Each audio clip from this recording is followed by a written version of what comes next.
البتہ یہ بھی بات ہے کہ امام زمانہ سے ملاقات اور زیارت بھی ممکن ہے، اور کیونکہ زیارت اور ملاقات بہرحال ایک بہت بڑی فضیلت تو ہے، یہی وجہ ہے کہ ہمارے جو علماء گزرے ہیں جن میں آیت اللہ سید محمد تقی موسوی اصفہانی، جن کو صاحب مکیال المکارم کہا جاتا ہے، یہ فرماتے تھے کہ امام زمانہ پر ایمان اور اعتقاد اس وقت تک کامل نہیں ہے جب تک کہ امام سے ملاقات کی آرزو نہ دل میں پائی جائے، امام سے ملاقات کی آرزو، اور جب تک امام کے لیے دعا نہ کی جائے۔ یہ دو چیزوں کہتے تھے کہ امام پر اعتقاد اور ایمان کے لیے یہ دو باتیں بھی بہت ضروری ہیں، ان سے ملاقات کی خواہش رکھنا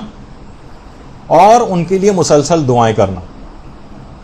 اور یہی وجہ ہے کہ ابن طاؤس نے باقاعدہ کشف المحجہ میں اپنے بیٹے کو مخاطب کر کے کہا تھا کہ اے میرے بیٹے، اگر خدا کی عنایت تیرے شامل حال ہو جائے تو تیرے امام تک پہنچنے کا راستہ بالکل کھلا ہوا ہے۔ یعنی امام زمانہ سے ملاقات کوئی ایسی بات نہیں ہے کہ جس کو ہم بالکل ناممکن چیز سمجھ لیں۔ اور آیت اللہ نائنی وہ یہ فرماتے تھے کبھی ایسا بھی ہوتا ہے کہ غیبت کے زمانے میں بزرگان امام سے جا کر ملاقات کریں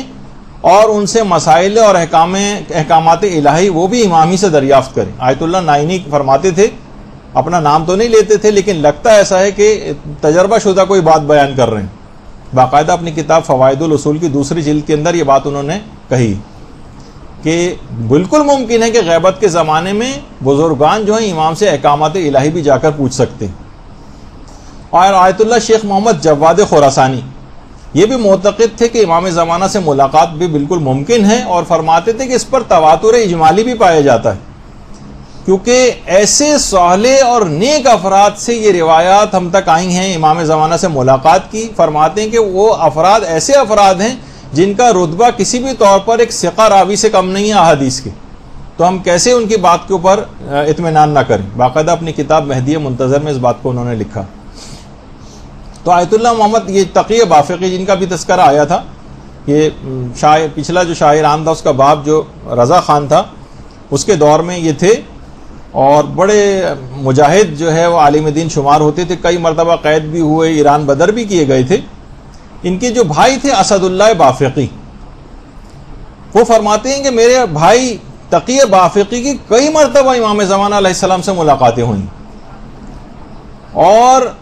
وہ کہتے تھے کہ میرے بھائی نے اکثر اس بات کا تذکرہ کیا ہے اور کہا تھا کہ مجھے منع کیا تھا کہ جب تک میں زندہ ہوں میری ان باتوں کو کسی کو بتانا نہیں، لیکن اب کیونکہ تقی بافقی جو ہے دنیا سے جا چکے ہیں تو اب میں ان کی باتوں کو نقل کر رہا ہوں۔ وہ خود فرماتے تھے کہ میرے بھائی نے مجھ سے کہا تھا، آیت اللہ تقی بافقی نے،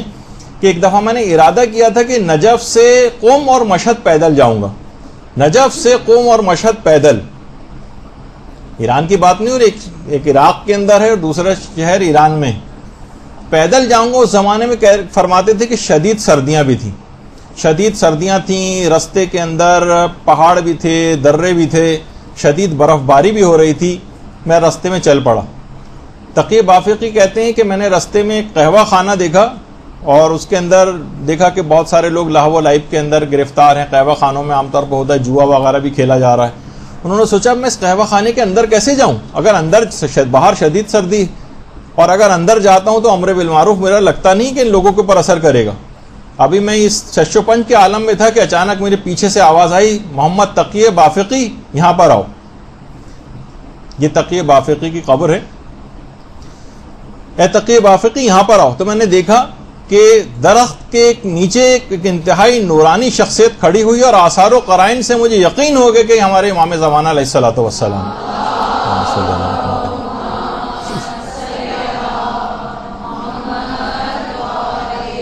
کہنے میں ساری رات وہاں پر اپنی استعداد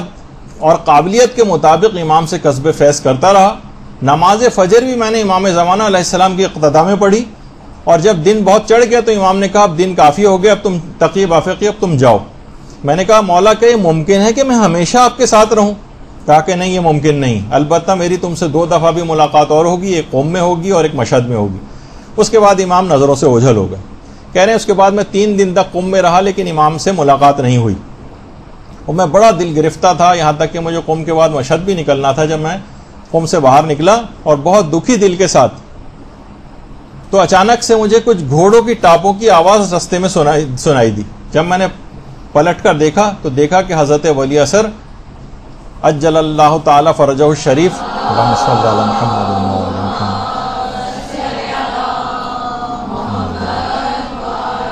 محمد، وہ مجھے نظر آئے، زیارت ہوئی، شوق زیارت سے میں مبہوت ہو گیا، یہاں تک کہ امام نے سلام میں پہل کر لی، اور میں نے سلام کا جواب دیا اور دوڑتے ہوئے امام کے قدموں میں جا کر گر گیا کہ مولا، آپ نے قم میں زیارت کروانے کا وعدہ کیا تھا، وہاں مجھے سعادت کیوں نہیں ملی؟ امام نے فرمایا جس وقت تم ہماری پھوپھی معصومہ قم کے زری کے پاس کھڑے ہوئے ایک تہرانی عورت کو سر جھکا کر شرعی مسائل بتا رہے تھے، اس وقت میں تمہارے برابر میں کھڑا ہوا تھا۔ تو اس طرح سے امام ہمارے درمیان میں موجود ہوتے ہیں، ملاقاتیں بھی علماء کی ہوتی رہی ہیں، کتنی کتابیں ایسی لکھی گئی ہیں کہ جس کے اندر ملاقات امام کی تمام چیزیں آپ پڑھتی ہیں۔ تو تقی بافقی اس حد تک اس بات کے معتقد تھے اور قائل تھے کہ جب کبھی بھی ایسی کوئی ضرورت پیش آتی تھی فوراً اس وقت مسجد جمکران جاتے تھے اور وہاں جا کر امام سے متوسل ہوتے تھے اور اپنی حاجات شرعیہ جو ہے وہ پورا کرتے تھے۔ تو آپ بھی اگر اعتقاد کے ساتھ امام زمانہ کو پکاریں تو اور کوئی خدمت امام کی انجام دیں تاکہ آپ کی طرف سے ایک اسٹیپ فارورڈ ہو جائے، کچھ تو بات ہو، کوئی کسی کرائٹیریا کے طور پہ پورا اترے، پھر دیکھیں امام کیسے آپ کی مدد نہیں کرتے۔ شیخ صدوق کی قبر مبارک ہے، وہ کہتے ہیں میں نے خواب میں دیکھا کہ میں طواف کر رہا ہوں، طواف کے بعد پھر میں حجر اسود کو چومنے کے لیے گیا اور وہاں کھڑا ہو کر میں حجر اسود کو چومتے وقت کی جو دعا ہے وہ پڑھ رہا تھا، تو میں نے دیکھا کہ خانہ کعبہ کے بہت قریب حضرت حجت علیہ الصلوۃ والسلام وہاں پر موجود ہیں۔ اللہم صلی علی محمد۔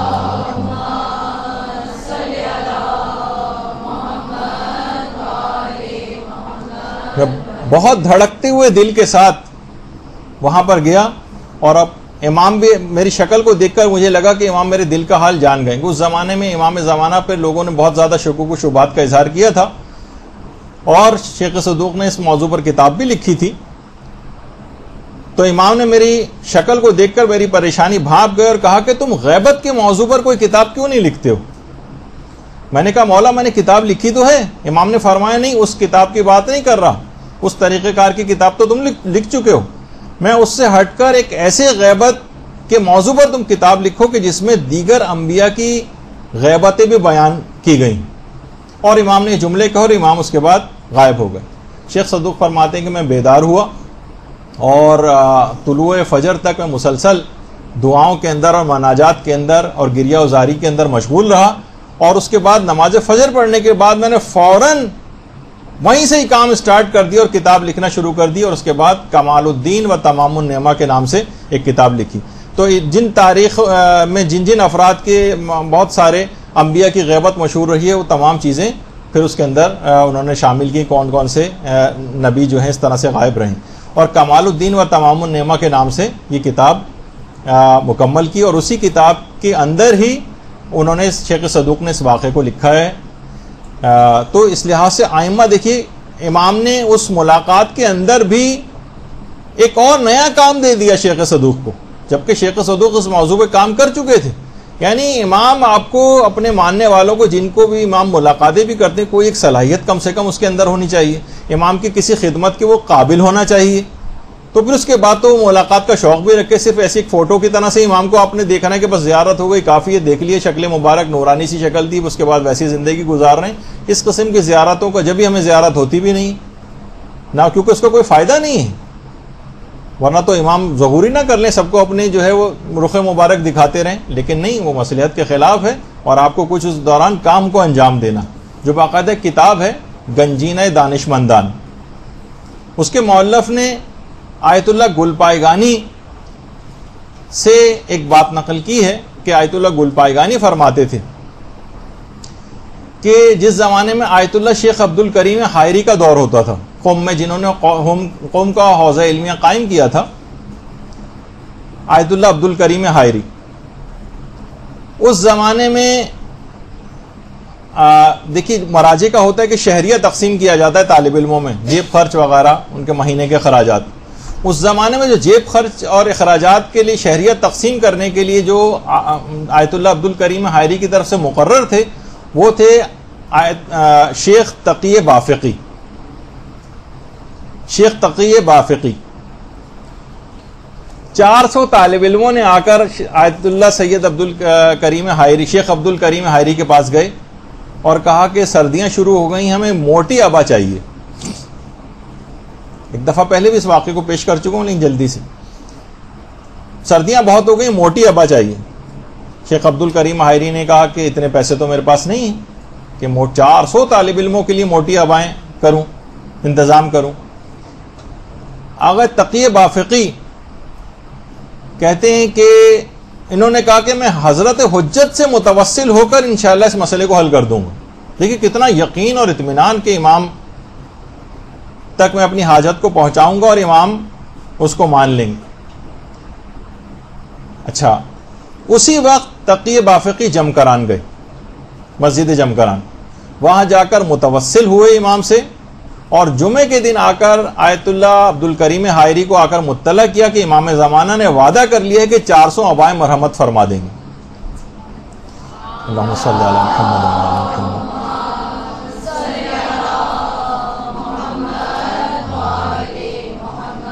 اچھا، ہفتے ہی کے دن ایک تاجر آیا اور 400 اباؤں کا تحفہ جو ہے ہدیہ وہ تقسیم کر کے چلا گیا ہفتے کے دن. تو آپ نے دیکھا کہ اتنا اعتماد اور یقین اپنے امام کے اوپر ہونا یہ بہت ضروری ہے، لیکن اس کے ساتھ عمل، اس کردار کی بلندگی وہ اصل میں یقین دلاتی ہے امام پر. ورنہ رٹے رٹائے طریقے سے آپ دعا، خود آپ کو بھی نہیں اطمینان نہیں ہوتا کہ پتہ نہیں دعا قبول ہوگی بھی نہیں ہوگی، تو لہٰذا ہمارے اس میں اثر بھی نہیں رہا ہے دعاؤں کے اندر. برحمتك يا أرحم الراحمين وصلى الله على محمد وآله الطاهرين.